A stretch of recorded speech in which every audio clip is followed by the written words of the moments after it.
édition des 24 heures du Mans demande d'intenses séances d'essais. Des essais techniques, des essais pour les pilotes aussi, afin de se familiariser avec leur nouvelle voiture. Pour cela, en France, il y a un circuit qui est un véritable modèle en la matière. C'est le circuit Paul Ricard, le circuit choisi par le Team ProDrive pour tester l'évolution 2004 de la 550 Maranello. Le Team ProDrive avait au 24 heures du Mans 2003 gagné la catégorie LMGTS. Le team est bien sûr candidat à sa propre succession avec une recrue de choix, Colin McRae sur la Ferrari numéro 65. C'est un défi, une des courses les plus connues et prestigieuses du monde. J'avais l'opportunité de la faire avec Ferrari, une grande équipe avec de très grands pilotes. J'ai saisi l'opportunité, c'est une chose que j'avais toujours rêvé de faire.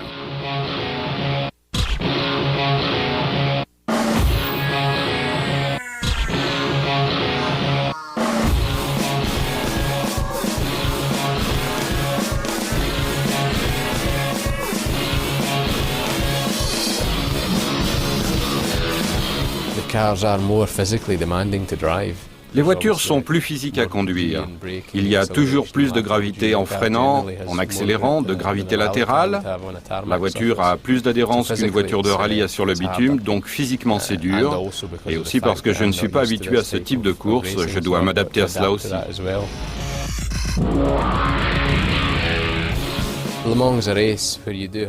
Le Mans est une course que l'on fait avec des pilotes très différents. Cela va des gentleman drivers amateurs aux pilotes professionnels du plus haut niveau.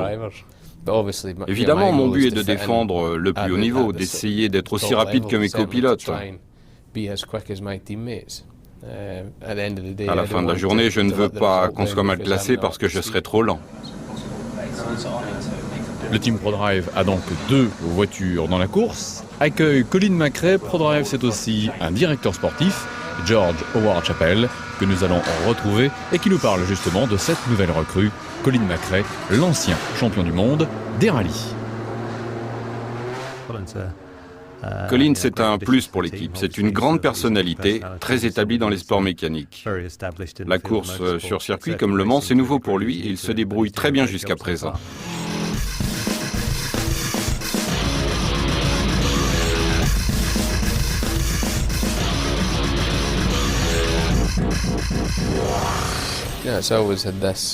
C'est toujours un gros truc, Le Mans. Je n'y suis jamais venu, mais je connais beaucoup de pilotes qui l'ont fait. Ils disent que l'ambiance du week-end de course est incroyable.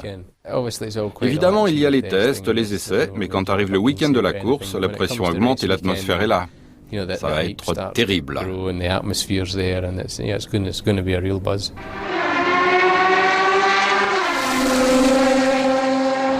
Colin McRae le disait, ça va être terrible. Allez, changeons de décor et passons de la côte méditerranéenne au vert anglais. Bienvenue à Silverstone, au lieu bien connu du sport automobile en Grande-Bretagne. Silverstone avec l'auberge du Cheval Blanc. C'est là où justement quelques-uns des pilotes du Audi Sport UK Team Velox vont se préparer avant le grand rendez-vous des 24 heures au Cheval Blanc. Nous retrouvons Guy Smith et Jamie Davis. La tension commence à monter maintenant. Je veux dire qu'évidemment, nous savons que la semaine elle-même va être très stressante. Comme vous pouvez voir, nous avons une chance de nous détendre ici. On sait que cela va être chargé et prenant. Nous attendons d'y être. Juin 2003, Guy Smith gagnait Le Mans avec la Bentley. Juin 2003, Jamie Davis gagnait lui aussi Le Mans en Grand Tourisme avec justement la Ferrari ProDrive. Sebring et Monza ont été bénéfiques à l'équipe dans l'ensemble et nous avons eu de bons résultats. Il y a quelques semaines, nous avons remporté la victoire et l'écurie, elle, s'est installée aux première et deuxième places. La course a été très serrée. Pour l'équipe et pour nous, ces résultats sont très importants. Cela va nous booster quand on arrivera au Mans. Jamie Davis est de cette génération de pilotes à connaître une progression fulgurante aux 24 heures du Mans et en 2004, pour la première fois, il se retrouvera au volant d'un prototype, l'Audi R8. Les 24 heures du Mans sont sans aucun doute pour moi une des trois courses les plus importantes au monde avec les 500 miles d'Indianapolis et le Grand Prix de Monaco. Pour moi, gagner une de ces courses est un sentiment très fort, très important. Je me rappelle quand je courais en go-kart, à l'époque, je rêvais déjà de participer à la course. Je regardais les 24 heures du Mans à la télé et j'espérais un jour pouvoir y participer. Et maintenant, finalement, réussir à en être, c'est un grand sentiment. Guy Smith a donc gagné une fois les 24 heures du Mans. En 2003, il va retrouver bien sûr ses coéquipiers du Audi Sport UK Team Velox et parmi eux, un autre ancien vainqueur. C'était en 1991. Il est l'une des grandes stars du Mans. Nous retrouvons Johnny Herbert.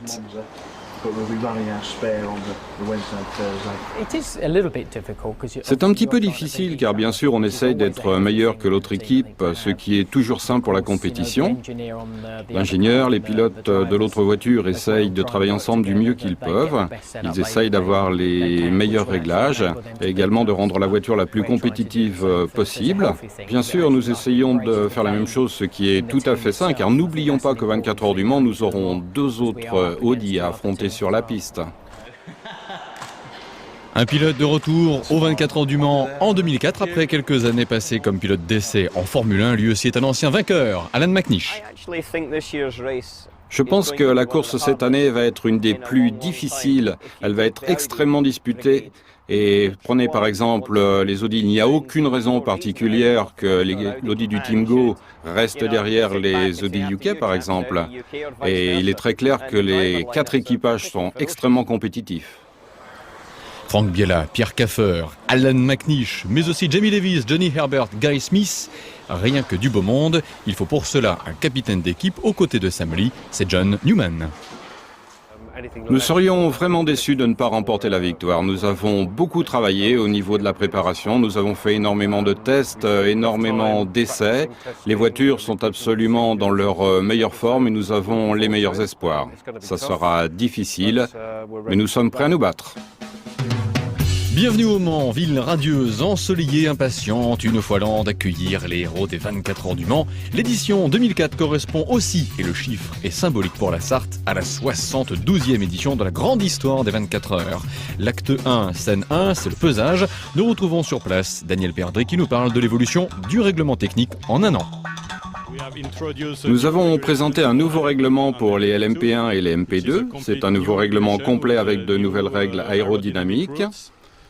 Nous changeons ces règles pour des raisons de sécurité.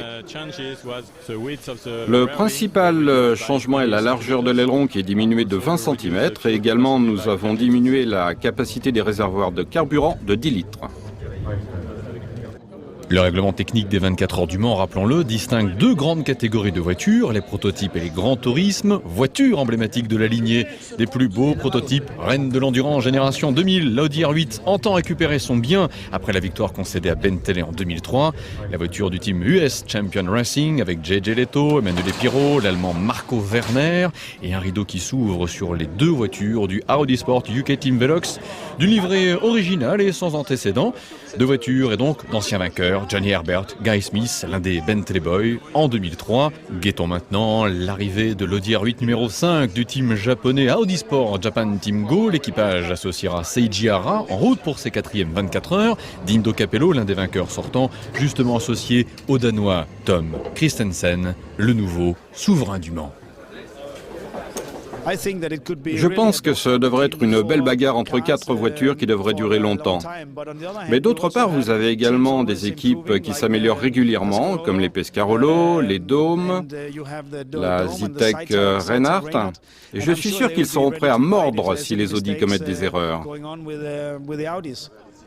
Les Audi, mais aussi, vous les avez aperçus, les Pescarolo, Dôme, Nouvelle Zytek et Nasamax, une voiture certes évolution du projet 2003, mais à présenter néanmoins comme toute nouvelle voiture. LMP2, le jaune qui flash, est celui du team WR, un rouge tout aussi pimpant du côté des grands tourismes avec la Ferrari ProDrive, deux 550 Maranello, dont une qui accueille donc l'ex-champion du monde des rallyes, la nouvelle star du Mans, Colin McRae. Face aux Ferrari, les Corvettes veulent leur revanche. Deux nouvelles C5, très évoluées par rapport au modèle 2003, dorénavant équipées en Michelin. Face aux Ferrari ProDrive et Corvette, il faudra aussi compter avec la Ferrari française, celle du team L'Arbre Compétition. Venus des USA, d'Europe ou du Japon, les Porsche sont là, favorites en LMGT. Pesage terminé, direction maintenant la salle de briefing.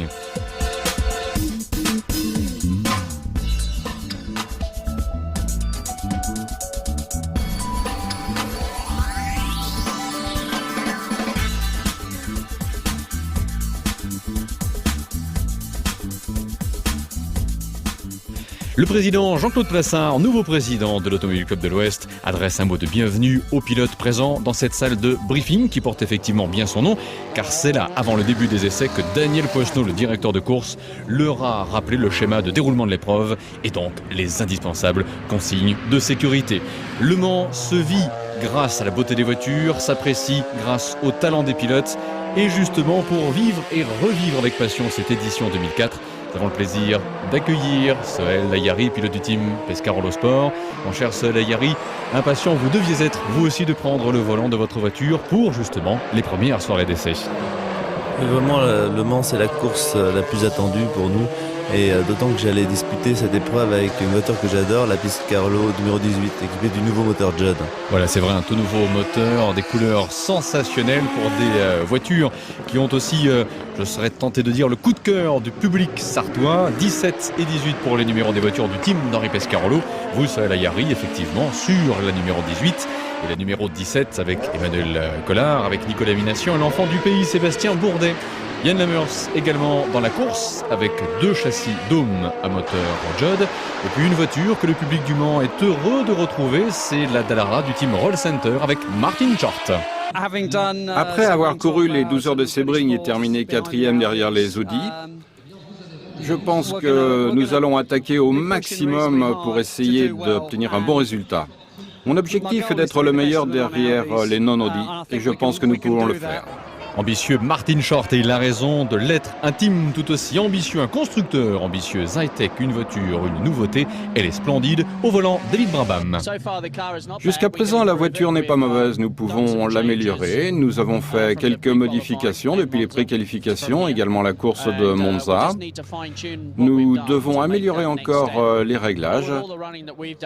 Nous avons beaucoup roulé avec la voiture, bien amélioré la voiture, beaucoup travaillé à l'atelier également. Pour le moment, la voiture est solide, simplement nous n'avons pas fait d'essai sur 24 heures. La Dallara Roll Center, la Zytec sont des voitures évoluant en catégorie LMP1. La catégorie LMP2 est aussi bien fournie, très variée avec les WR, avec également les tout nouveaux châssis Courage C65. La voiture numéro 35 est engagée par le team Epsilon Sport de Michel Lecomte avec Gunnar Janet, Gavin Pickering, Renaud Derlot. La 31 est la voiture officielle Courage Compétition avec Alexander Fry, avec Sam Hancock, mais aussi avec Jean-Marc Gounon qui nous parle du choix moteur opté à la dernière minute, le moteur AER. Le moteur AER est un moteur bien connu. Brusquement, nous avons fait 2 lignes droites sur l'aéroport ce matin et la voiture est rapide. Ça prouve une chose, c'est que le Team Courage a fait un très bon travail, car il ne faut pas oublier qu'ils sont passés d'un V6 atmosphérique à un 4 cylindres en ligne turbo, donc il faut changer l'échangeur, etc. C'est très difficile à faire et manifestement ils ont très bien travaillé, parfaitement comme d'habitude.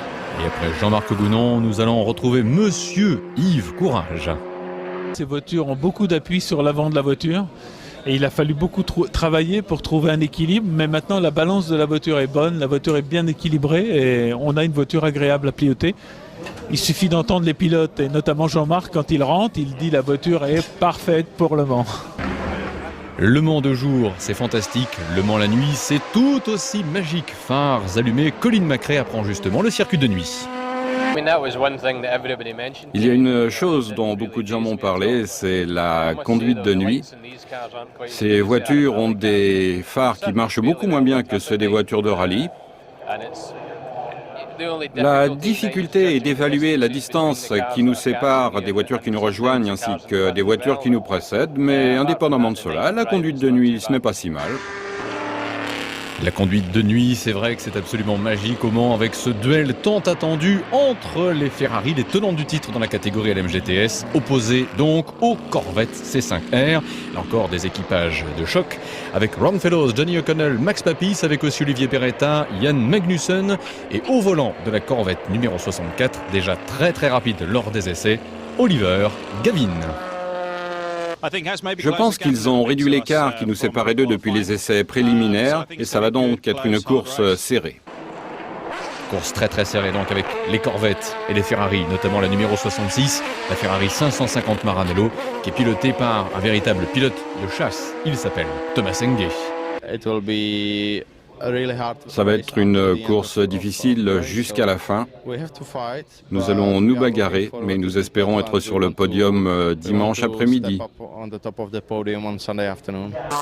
Les propos de Thomas Hengue sont bien sûr valables pour la catégorie LMGTS, copier-coller vis-à-vis de la catégorie LMGT, avec la domination de la Porsche numéro 90, tout en montée, la voiture de Sascha Maassen, de Jörg Bergmaster, de Patrick Long, face notamment au team Freisinger, avec la Porsche numéro 85 de Ralf Kellners, de Stéphane Ortelli, Romain Dumas. Clin d'œil du côté des LMGT à la très belle, avouez-le, Morgan Aero 8 du Morgan Works Team. Verdict des soirées d'essais qualificatifs avec une pole position pour l'Audi numéro 88 du Audi Sport UK Team Velox, une performance réalisée par Johnny Herbert. Dans le passé, je ne me suis pas concentré sur l'obtention de la pole position car je voulais d'abord régler la voiture pour la course, ce qui est bien sûr très important. Mais cette année, oui, je me suis concentré sur la pole position. C'est important, c'est spécial Le Mans car cette pole position a déjà été obtenue par des pilotes prestigieux. Et donc je suis très content d'avoir réussi. Johnny Herbert, pilote auteur de la pole position pour les 24 heures du Mans en 2004, 3:32.838, une pole en légère progression d'ailleurs par rapport à juin 2003. Première ligne de grille de départ, 100% Audi Sport UK Team Velox avec le deuxième chrono pour la numéro 8. La première des non-Audi, vous l'aurez remarqué, et la Zytek numéro 22. Domination finalement des Ferrari ProDrive dans la catégorie LMGTS avec Thomas Hengue sur la 66. Et donc du côté des LMGT, la pole position pour la Porsche numéro 90. Retour maintenant dans le paddock, nous allons faire connaissance avec la voiture du team Nasamax. Un tout nouveau châssis et un tout nouveau moteur aussi, c'est le Judd. Particularité numéro 1, la qualité même du carburant de cette voiture, un carburant vert. Mais avant tout, l'équipe nous présente le châssis. La différence principale entre la voiture de cette année et celle de l'année dernière est que cette année, la voiture est conforme au nouveau règlement LMP1, nouveau règlement en 2004. Nous avons profité de cette occasion pour installer un nouveau moteur, un Judd de V10 5 litres, également une nouvelle transmission, une 6 vitesses Ricardo qui est actionnée par des palettes au volant. Ce sont des changements importants pour la nouvelle voiture, bien qu'il n'ait pas été imposé par le nouveau règlement. C'est une partie essentielle des développements et des améliorations pour cette voiture depuis l'année dernière. Les principales modifications sont d'ordre aérodynamique. Nous allons vous les montrer sur la carrosserie. La première chose que nous avons faite est que nous avons maintenant 50 mm au niveau de la lame avant, ainsi cette lame n'est jamais trop proche du sol et la voiture reste beaucoup plus stable. Vous verrez ce dispositif sur toutes les voitures, obligatoire sur les LMP1 et les LMP2. La deuxième modification est d'ordre aérodynamique sous la voiture. Avant, les voitures avaient des fonds plats du centre jusqu'à l'arrière de la ligne centrale. Maintenant, les voitures ont un plancher formé avec une planche allant de l'axe avant jusqu'à l'arrière. Il est épais de 20 mm et doit maintenir une certaine hauteur jusqu'au sol. Les voitures sont donc limitées en raison de la déportance ainsi créée. C'est un matériel spécial appelé Jabrock à très haute densité, un bois très dur. Il est très lourd. Cette planche pèse environ 26 kg. Avec ce nouveau dispositif, au niveau du plancher, il y a un angle de 7 degrés qui amène l'air d'une largeur d'1 mètre jusqu'à une largeur de 50 cm, ce qui est rendu obligatoire par le nouveau règlement. En même temps, le règlement a décidé que les voitures de sport doivent ressembler à des voitures de sport et donc avoir un habitacle symétrique et non plus une apparence de monoplace comme c'était le cas parfois lors des années précédentes. Vous pouvez voir que cet habitacle est complètement symétrique, de même que l'équipement de protection qui est une installation secondaire, comme d'ailleurs n'importe laquelle des structures, notamment au niveau de l'équipement de protection en cas de retournement. Comme les changements à l'avant de la voiture, l'aérodynamique à l'arrière est différent. Nous avons des spécifications différentes d'ailerons arrière. Ils sont beaucoup plus courts désormais. Ils sont environ 70% plus courts que ce qu'il y avait avant. La taille est identique, mais le surplomb, c'est-à-dire la position relative à l'axe central arrière, est beaucoup plus longue vers l'avant. Cela doit empêcher d'avoir une longue queue dépassant de l'arrière, créant ainsi un large porte-à-faux. En outre, sous la voiture, nous avons maintenant deux tunnels séparés par opposition à un diffuseur peu profond. Ces tunnels fonctionnent à l'avant de la transmission et à l'arrière du moteur, allant presque jusqu'à la cloison étanche arrière du châssis.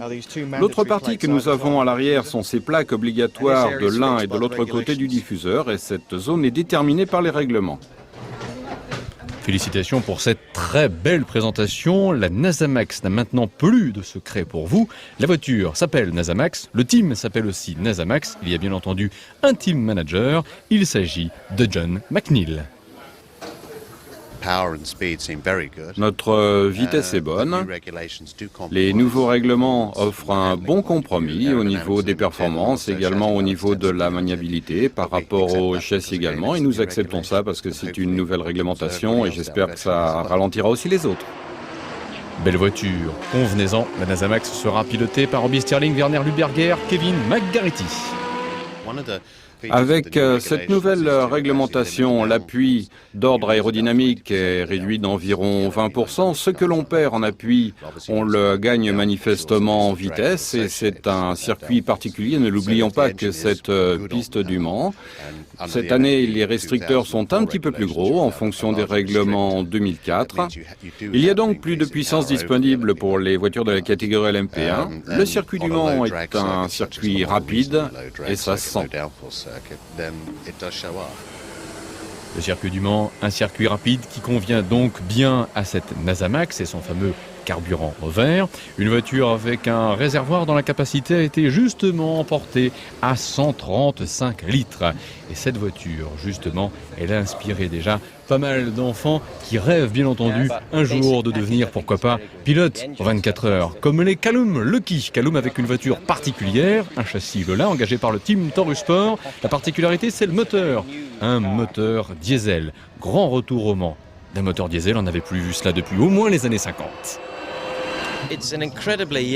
C'est un projet extrêmement jeune, c'est l'esprit pionnier britannique, nous lui donnons sa chance et nous espérons terminer la course. La Lola numéro 10 avec le moteur Caterpillar, un moteur diesel. Aucune voiture à motorisation diesel n'a jamais terminé les 24 heures du Mans. La dernière fois que l'une a participé, c'était au début des années 50, 51 ou 52. Donc notre vrai but, notre défi est de terminer la course. C'est un challenge très important et si nous réussissons, ça sera une belle réussite avec l'aide de beaucoup de gens. Bien sûr, pour bien figurer aux 24 heures du Mans, il faut à la base un bon châssis. Il faut bien entendu un bon moteur et il faut d'excellents pneumatiques.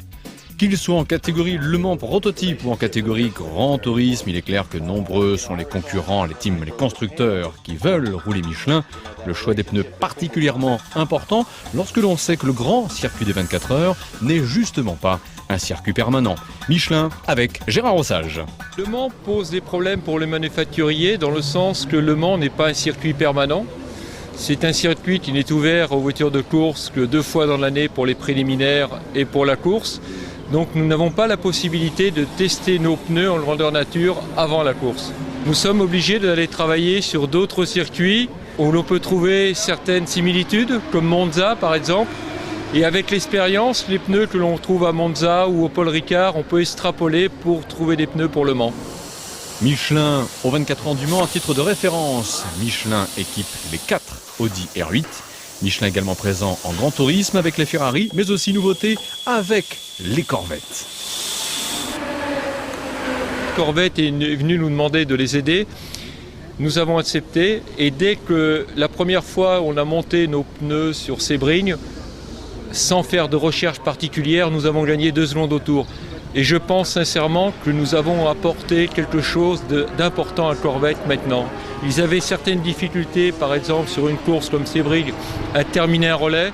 Maintenant, avec nos produits, non seulement ils vont plus vite, mais ils sont constants et sur 2 relais.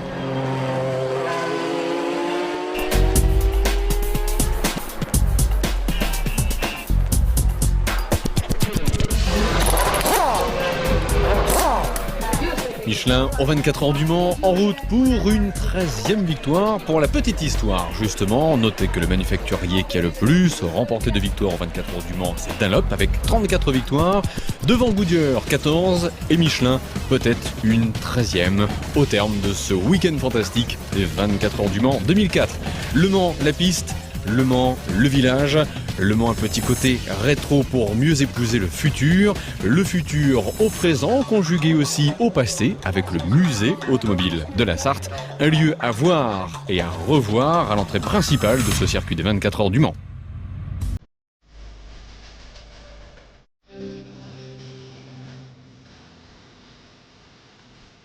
Bienvenue donc au musée automobile de la Sarthe où diorama, mais aussi tableaux, affiches évoquent la grande histoire des 24 heures du Mans. Le musée automobile de la Sarthe, un site naturellement voué à la passion de l'automobile, son directeur Francis Piquera nous présente le thème de l'expo thématique Le Mans 2004. Cette année, nous avons décidé de présenter une exposition de photos noir et blanc. Elles ont été prises avec un appareil photo des années 60. Cela donne un aspect assez particulier à cette exposition pour les 24 heures du Mans, car ces photos ont été prises l'année dernière. Il est en fait impossible de savoir quand ces photos ont été prises, si c'est l'année dernière, il y a 10 ans, 20 ans, 30 ans ou 40 ans. On voit les gens sur des chaises de camping avec les grands chapeaux et on ne sait pas du tout s'il s'agit des photos des années 50 ou des années 2000.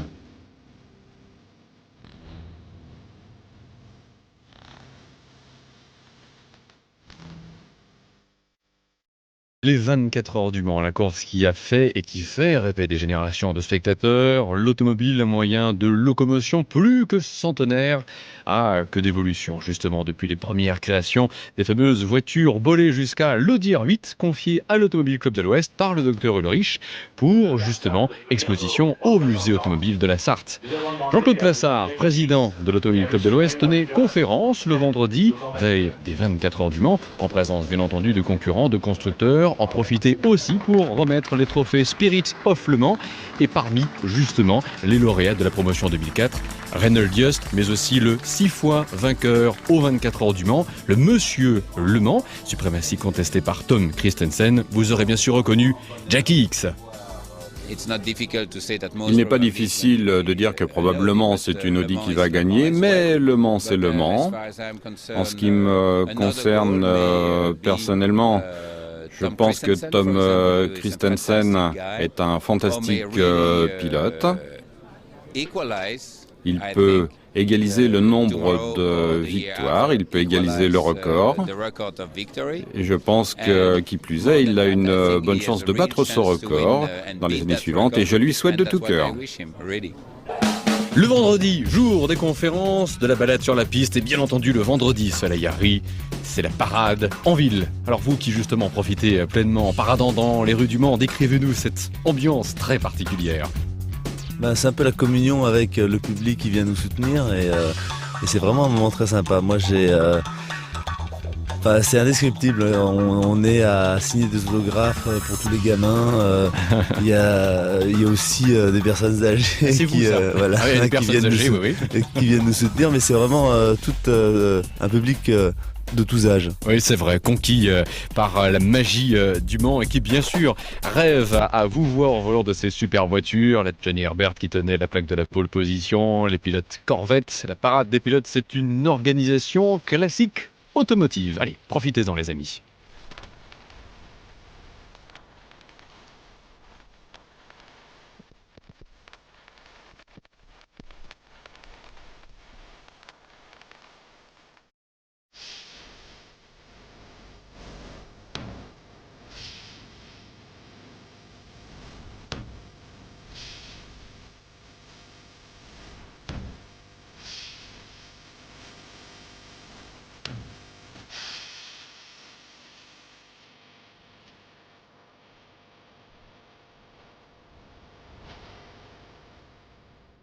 Qui gagnera l'édition des 24 heures du Mans 2004? Nous le saurons bien sûr, le plateau en lui-même, l'affiche met en appétit les spectateurs venus du monde entier. Sohail Ayari, malgré la pression que tout pilote peut ressentir, avez-vous le temps parfois d'aller faire un tour dans les campings du circuit du Mans? Du tout. La seule chose qui nous reste des campings, c'est l'odeur au petit matin. Mais c'est tout. C'est une ambiance absolument fabuleuse avec des voitures géniales, des tentes, un camping comme finalement seul Le Mans peut en provoquer dans l'année. Un public bien entendu venu aussi en nombre pour voir le samedi matin la course Motor Racing Legend. Un superbe rendez-vous qui à lui seul vaudrait déjà le déplacement, nous permettant de retrouver les Jaguars, les XJR9, XJR11, XJR12 et même une Nissan d'une jolie robe jaune, une R90 CK. Ah, souvenez-vous justement, ces fameux duels, même triangulaires, et match à 4 aussi, lorsqu'il y avait, en plus de ces Jaguars, de ces Nissan, les Porsche 962C et autres Spice, Aston Martin, de retour sur le circuit du Mans. Une génération de voitures que Soleil Harry, vous n'avez peut-être pas connues, mais en tout cas, de sacrées voitures. Oui, de très belles voitures. Moi, je les ai pas conduites, bien sûr, mais par contre... c'est vraiment ces voitures que j'allais voir sur les 24 heures et ça me fait bizarre de les regarder à nouveau courir devant nous. L'on pourrait se poser une question, sommes-nous en juin 2004 ou pas? Dommage, il y aura l'arrêt très prématuré de Ralf Kellners avec cette voiture ex-Kremer Racing. Regarde également une Lancia, bien sûr les fameuses Porsche 956 ou 962C. Allez, c'est parti et nous sommes bien en juin 2004.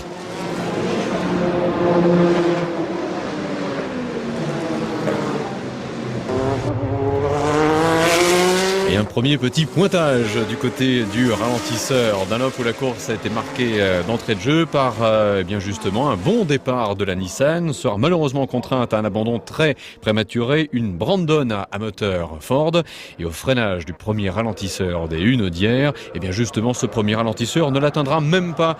La Lancia Ferrari, une voiture qui nous rappelle justement l'époque dans les années 80 où les Lancia, le team à l'époque était managé par Cesare Fiorio, venaient tenter de contester la suprématie des Porsche 956, des Porsche 962, des voitures qui ont trouvé sur leur route justement les Jaguars et même les Nissan, voitures dont le pilotage demandait beaucoup de talent bien sûr, de dextérité. Dommage, certaines sont peut-être devenues quelque peu capricieuses au fil du temps. Alors regardez bien, celle à Yari, une Porsche 956, une Jaguar. Cette Porsche 956 rappelle justement la voiture avec laquelle Henri Pescarolo, en 1984, il y a 20 ans, gagnait ses 4e 24 ans du Mans, 20 ans déjà.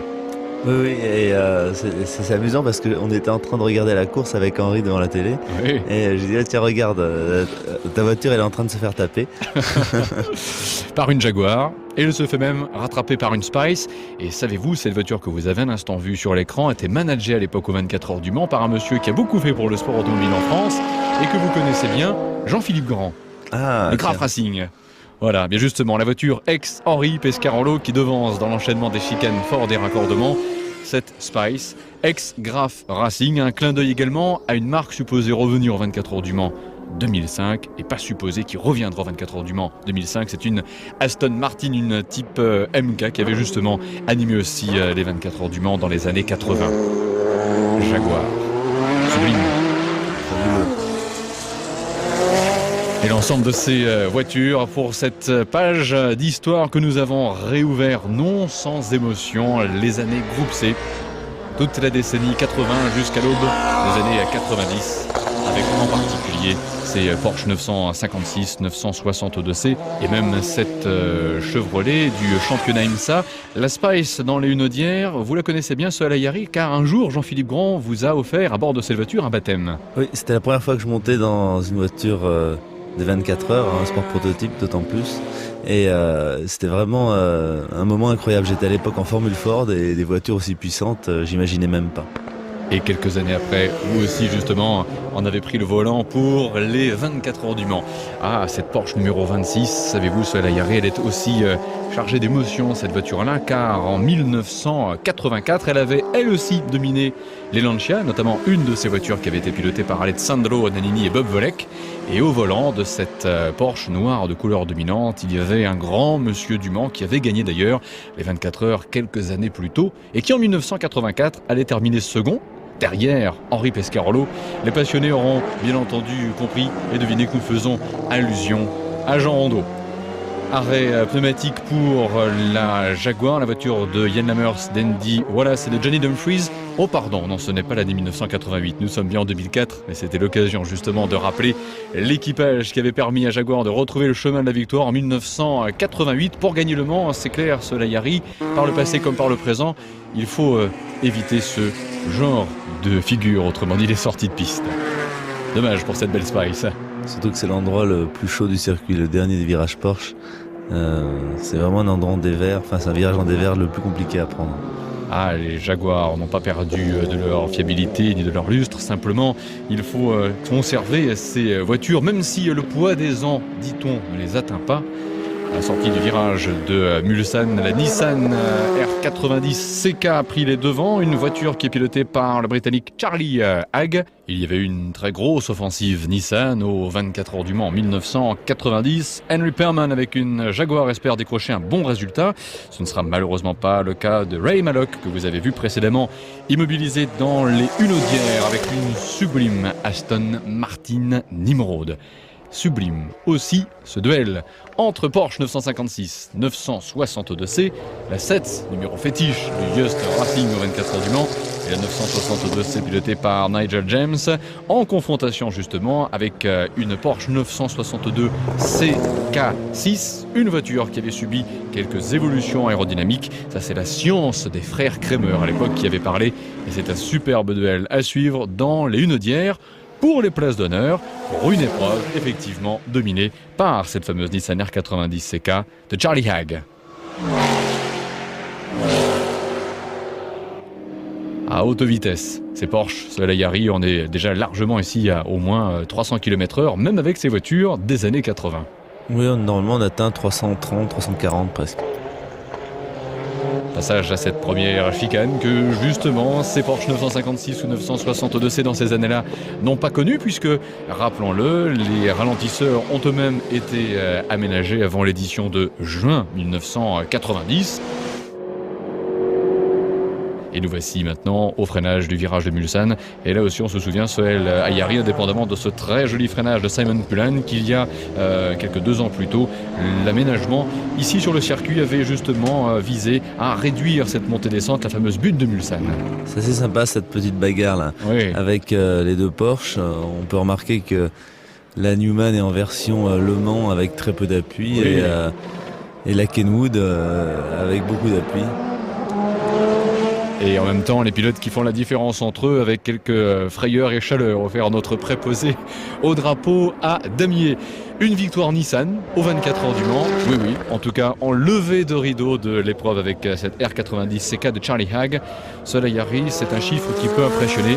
Mais l'on disait effectivement que dans ces années-là, lorsque l'on pouvait actionner la fameuse molette de pression de turbo, on pouvait s'offrir un 2 tours en qualification avec 1000 chevaux de puissance disponible à l'époque.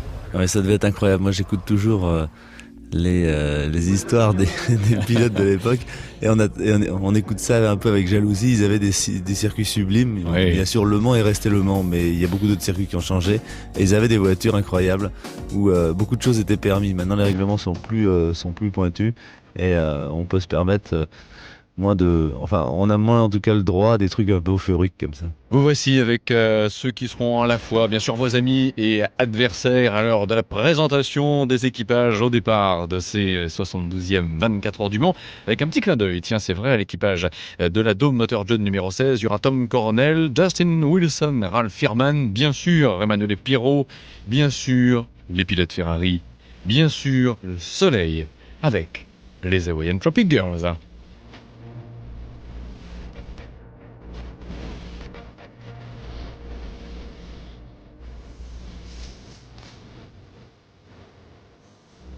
Voici un trophée que tous les concurrents, tous les constructeurs rêvent un jour d'avoir avec eux. C'est le fameux grand trophée Le Mans. Il faut gagner Le Mans 3 fois consécutivement pour en avoir la propriété ferme et définitive. Seul, jusqu'à présent, Audi a réalisé cet exploit. Un trophée initié, rappelons-le, en 1993. Voici donc la grille de départ. Une première ligne toute aux couleurs du Audi Sport UK Team Velox. Et Soleil Harry, la première des Pescarolo, pas votre voiture, celle notamment pilotée par Sébastien Bourdet. Troisième ligne, 5e chrono, vous-même vous étiez 11e, bilan de vos essais au sein du Team Pescarolo Sport. Nous, les essais chronos se sont passés Ça a été un peu des essais libres pour nous. Première séance, on a réglé la voiture et en fait on avait le moteur à roder pour la deuxième séance. On a reçu le groupe motopropulseur un peu tard et il fallait la roder la deuxième séance. Donc on a fait une croix sur les chronos et on a qualifié la voiture pendant nos séances de réglage de voiture, on va dire. Et de toute façon au Mans, c'est pas très important de partir devant ou dernier, quoi. Johnny Herbert, pilote de la pole position 24 heures du Mans 2004 avec l'Audi numéro 88 qui pour le relais de départ sera piloté par Jamie Davis. Drapeau vert, départ du tour de chauffe. Et c'est vrai, Soleil Harry, que cet instant-là, il a quelque chose, bien sûr, de très particulier pour tous, spectateurs et pilotes.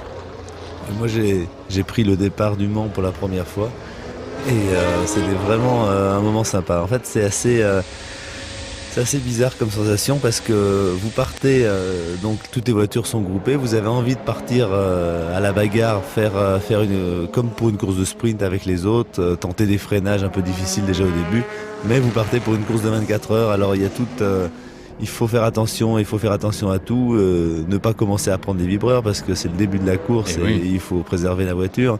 Et donc c'est vraiment un mixte entre deux émotions. Petit rappel, la pole position en LMP2 pour la Courage compétition avec Jean-Marc Gounon, Ferrari en LM GTS, la Porsche Gélois est en LM GT, Monsieur François Fillon à 16h en ce samedi 12 juin pour donner le départ de la 72e édition des 24 heures du Mans.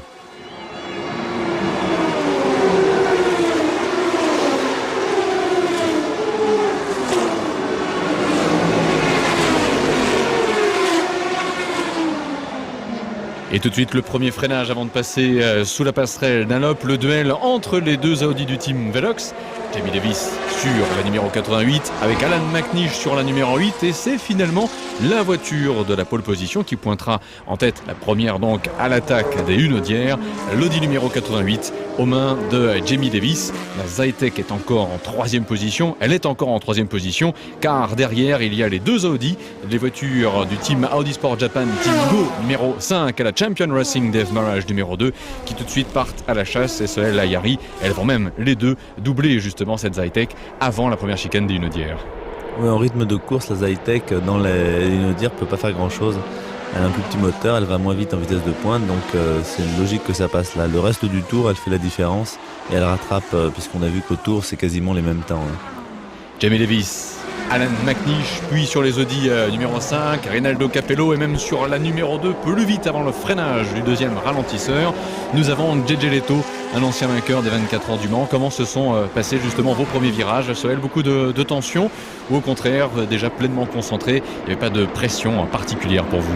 Non, beaucoup de tension et on a vraiment l'impression que la course commence quand on arrive sur la ligne droite des Hunaudières. Et là on se dit allez c'est parti, là il faut commencer à doubler, on est mal placé et il faut remonter. La course est lancée, la course est magique, elle est ensoleillée de surcroît avec l'enchaînement des virages.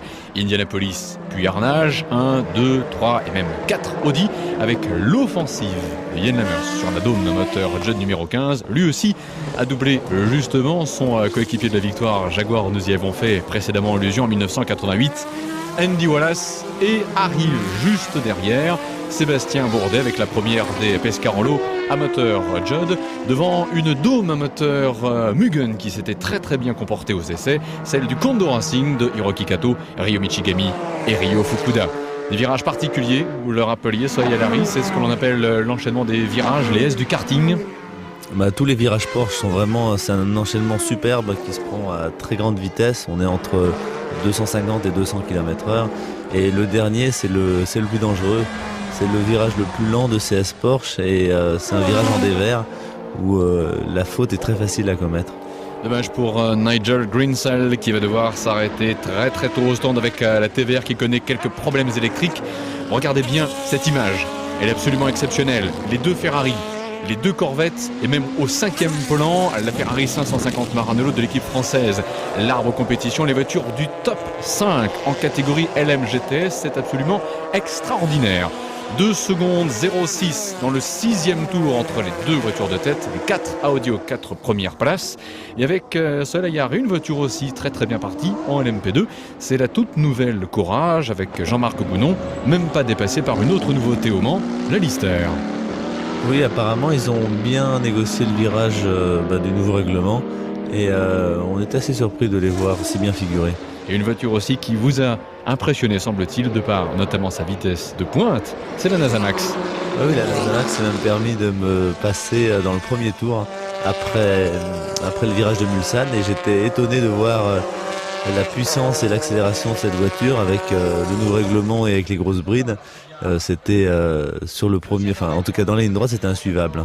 Un élément très important sur la Yari pour les voitures catégorie LMP1, le réservoir avec une réduction, une capacité réduite de 10 litres, 90 litres en 2003, 80 litres en 2004, raison pour laquelle certains pilotes justement essayent d'enchaîner les tours avec un peu plus de fougue, car c'est clair, l'intervalle entre deux ravitaillements est écourté en évitant les crevaisons. Oui, ça nous a fait multiplier en fait les relais. On est tous partis, enfin en tout cas dans le team Pescarolo, on est toujours partis pour des triples relais. On avait même pensé à un moment faire des quadruples relais. Crevaison pour la Porsche de Yenkan engagée par Thierry Perrier. Arrêt simultané pour le premier ravitaillement des Ferrari ProDrive. Stratégie différente avec un ravitaillement décalé d'au moins un tour pour les Corvettes. La première des deux C5 à s'arrêter est le numéro 64. Et dans ce match entre stands interposés, avantage Corvette. Par contre, frayeur à Arnage, la voiture sœur, la 63, est allée tout droit. Ron Fellows au volant. Je rentrais dans Arnage, un virage lent, c'était un petit peu glissant, j'étais sur l'extérieur, j'étais un petit peu distrait, c'était mon premier tour et j'attaquais un peu trop fort en sortant des stands. J'ai perdu le contrôle et malheureusement j'ai touché les pneus, abîmé un petit peu la carrosserie avant. C'est ma faute. On le sent sur la Yari particulièrement marqué, notre ami Ron Fellows, et il le dit, c'est ma faute, c'est my mistake. On est d'autant plus déçus dans une course d'endurance de faire une faute de pilotage qu'on entraîne bien sûr ses coéquipiers et l'équipe dans cet enchaînement en tout cas la probabilité de faire un mauvais résultat. Donc c'est vraiment compliqué du côté pilote. Il faut être vite sans en faire trop, quoi. Et éviter les crevaisons, malheureusement. Crevaison pour la WR numéro 36, pilotée par Jean-Bernard Bouvet. Jamie Davis, dans ce qu'on appelle la nouvelle portion, regardez bien, c'est là aussi très impressionnant. La façon dont il va laisser sur place la Morgan en LMGT et tête à queue pour la Lola Caterpillar, la voiture à moteur diesel du team Taurus Sports de Phil Andrews, de Callum Lucky et d'Anthony Kumpen. Retour sur la catégorie LMGTS avec ce vraiment super match entre les Ferrari 550 Maranello et les Corvettes sur la piste, la 66, la ProDrive de Thomas Sengé, de Peter Cox, d'Alain Menu et toujours aussi vaillante leader du côté des LMP2, la Courage moteur AER numéro 31 avec au volant l'Ardéchois Jean-Marc Gounon. Coup de théâtre par contre avec le virage Porsche justement où les commissaires vont présenter les drapeaux jaunes avec une sortie de piste et même un tête à queue de la Ferrari Thomas Sengé. Question, qui est allé s'encastrer dans les piles de pneus? Heureusement Thomas Sengé, les piles de pneus, lui, il va les éviter. Réponse, Alan McNish à gauche et JJ Leto, deux Audi R8 avec sur la Yari évidemment ici une image qui impressionne et qui fait peur, deux ténors dans les piles de pneus. Oui, enfin de l'intérieur, moi ça m'a fait sourire. Tiens donc. Parce que oui, je gagnais 2 places. Oui. Non, en fait ils sont sortis dans un des virages les plus rapides du circuit. Et il y avait, je crois, une projection d'huile par terre ou en tout cas un liquide quelconque, je ne sais pas ce que c'était. Et ils se sont fait prendre dessus, ils étaient vraiment à l'attaque tous les deux. Et ça fait partie du Mans. Et Henri Pescarolo nous le rappelle tout le temps. Conduisez vite, mais gardez sous le pied la marche qui vous permet de ne pas vous faire prendre si jamais il y a un peu de gravier ou un peu d'huile ou d'eau sur la piste. Des deux infortunés pilotes, JJ Leto est le premier à pouvoir rejoindre les stands. Une voiture nettement plus endommagée que l'Audi numéro 8. Il faut dire qu'à cet instant, elle était devant la voiture numéro 2 de JJ Leto. La course a également été neutralisée, de sorte à permettre bien sûr aux commissaires d'intervenir dans les meilleures conditions de sécurité et aux pilotes de regagner les stands où nous allons retrouver JJ Leto justement. Il n'y avait pas de drapeau, le virage entier était plein d'huile, je n'ai rien pu faire. C'était comme partir sur de la glace. JJ Leto revenu au stand, Alan McNish revenu également à son stand avec une voiture, et là c'est impressionnant, ce Yari qui marche en crabe. Ouais, ce qui est impressionnant, c'est surtout qu'ils vont être capables de réparer la voiture complètement. Et les Audi, pour ça, elles sont incroyables parce que c'est des voitures qui sont très solides, avec lesquelles les pilotes peuvent se permettre un peu n'importe quoi. Et bon, hormis sur des crashs comme ça, sinon elles se démontent jamais. Alors des voitures, c'est vrai, tout de même endommagées. Vous avez vu ces mécaniciens retirant les pièces de carrosserie. L'arrivée aussi d'une unité médicale mobile auprès d'Alan McNish qui se sentira tout de même courbaturé au point d'ailleurs de ne pas reprendre le volant d'ici à l'arrivée de ces 72e 24 heures du Mans. Les voitures safety car revenues à leur poste d'observation. La course reprend ses droits avec notamment le WR, la Courage en LMP2 et l'arrêt ravitaillement pour l'Audi numéro 88. Premier changement de pilote, Guy Smith, relais Jamie Davis. Mon dernier relais était bon, j'ai fait un triple relais en début de course, la voiture marche bien, j'étais en tête dès le premier tour, je l'ai gardé en poussant un petit peu la voiture. Il faut qu'on reste comme cela en tête. C'est malheureux pour le team, pour l'équipe. Heureusement, Alan va bien, ils ont pu réparer la voiture et repartir en course. L'Audi numéro 8 arrêté à son stand. Bien sûr, la numéro 88 est là pour prendre le relais en tête devant la japonaise Audi numéro 5 du Audi Sport Japan Team Go. Et très bon début de course aussi pour la Dome numéro 16 de Tom Cornell, Justin Wilson, Ralph Fierman. Une Corvette en tête de la catégorie LM GTS et une crevaison pour la toute belle Zytec numéro 22. Une voiture pilotée par Andy Wallace, par David Brabham et par Ayanari Shimoda. Sadayari, les images de crevaison sont toujours impressionnantes, en particulier lorsque l'enveloppe pneumatique commence à quelque part déchiqueter la carrosserie. Dès que au moment où la voiture crève, il faut absolument ralentir beaucoup et parce que jusqu'à ce moment-là, c'est réparable sans perdre beaucoup de temps. On change de pneu et puis c'est fini. Et par contre, dès que le pneu se déchiquete, et ça peut arriver très rapidement, là il y a tous les éléments de carrosserie à réparer et ça prend beaucoup de temps, quoi. Nous avons vu la Lola de John Field en perdition. Elle va malheureusement abandonner très tôt. Saluer l'arrivée de Marco Werner. Retour en piste de l'Audi numéro 2. Et un petit passage dans le bac à gravier pour la Lister numéro 20. La belle anglaise avec un équipage 100% danois. Ici, c'est Jens Smoller qui s'est autorisé une traversée de bac à gravier. Drapeau jaune pour une voiture qui va malheureusement pâlir et elle aussi abandonnée très tôt. Dommage, il s'agissait de la Lola moteur diesel, la Lola Caterpillar de Phil Andrews, de Callum Lucky et d'Anthony Kumpen. À l'attaque des Unaudières, Katsutomo Kanaishi sur la Dome numéro 15 et un passage dans le bac pour la Porsche numéro 87 américaine du team Orbit Racing, avec ici ce Ayari, un Leo Injury qui est vraiment allé s'affaler le long de ses piles de pneus. Et attention aussi, alerte dans les Unaudières, ça aussi c'est très impressionnant, surtout lorsque l'on arrive dans ce virage, un freinage avant on était à haute vitesse. Oui, surtout là c'est des endroits où on est aux alentours de 330 et on dépasse les voitures, quand on est dans la catégorie proto, on dépasse les voitures avec 20, 30, 40 km/h d'écart et si vous arrivez à un truc comme ça sous le nez, c'est difficilement évitable. Nous avons assisté précédemment au retour de l'Audi numéro 2 avec Marco Werner. Un peu plus de temps pour l'Audi numéro 8. Pierre Caffer au volant. Ah, dommage, bac à gravier et voiture immobilisée. Là encore, une voiture coup de cœur parce que c'est une panose.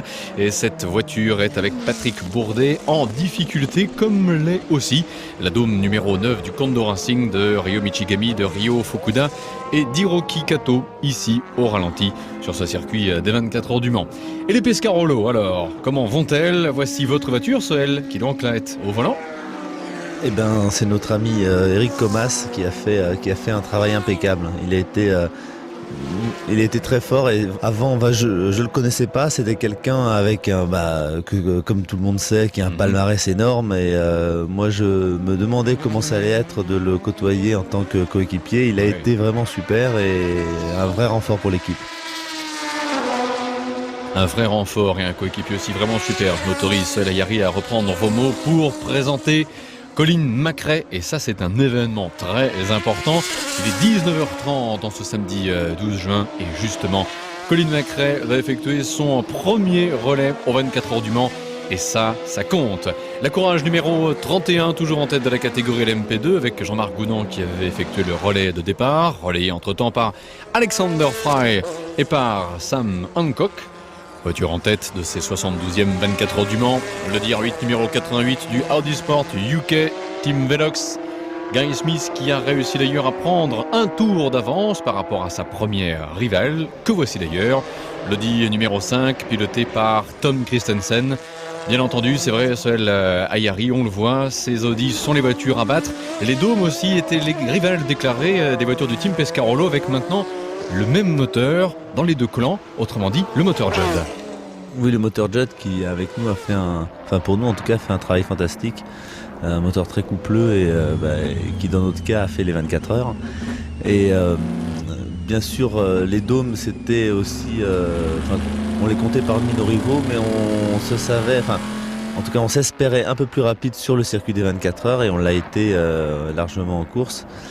Par contre, les Audi c'est vraiment des autos, on va pas dire imbattables parce qu'on espère toujours les battre, mais difficile à battre. Et moi j'ai eu la joie de terminer mon premier relais complètement intercalé entre les Audi, puisque j'ai rendu le relais, j'étais second. Et à ce moment-là on s'est pris à croire qu'on pourrait peut-être les battre. Bon, la première avait pris déjà beaucoup d'avance, mais au moins on pouvait s'intercaler sérieusement entre ces voitures. À être dans le tiercé de tête des 24 heures du Mans, toujours un moment bien entendu très important. Joe Barbosa, il fait partie des Rookie of Le Mans, autrement dit des débutants. C'est lui d'ailleurs qui avait reçu lors de la parade le trophée de pilote débutant 24 heures du Mans le plus rapide aux essais au niveau des performances individuelles. Jan Magnussen avec la Corvette numéro 64 devance d'une bonne quarantaine de secondes. La Ferrari ProDrive, le numéro 66 de Thomas Hengue, Peter Cox et Dan Menu qui n'amuse pas le terrain. Votre regard, justement, seul à Ayari, à la fois sur les voitures du Team Velox, mais aussi sur ce superbe duel Corvette-Ferrari en LMGTS. C'était génial. Bah oui, c'était fabuleux. Les voitures du Team Velox, pas grand-chose à dire, si ce n'est qu'elles sont très rapides. Oui. Et par contre, sur la course qui s'est déroulée en GT, c'était assez passionnant de voir le déroulement tout au long de la course. Et nous, on les doublait relativement souvent parce que, bien sûr, les sports prototypes sont un peu plus rapides. Et c'est vrai qu'ils ont pas cessé de se redoubler pendant toute la course et c'était assez sympa. Et vraiment, ils amusaient pas le terrain sur la piste.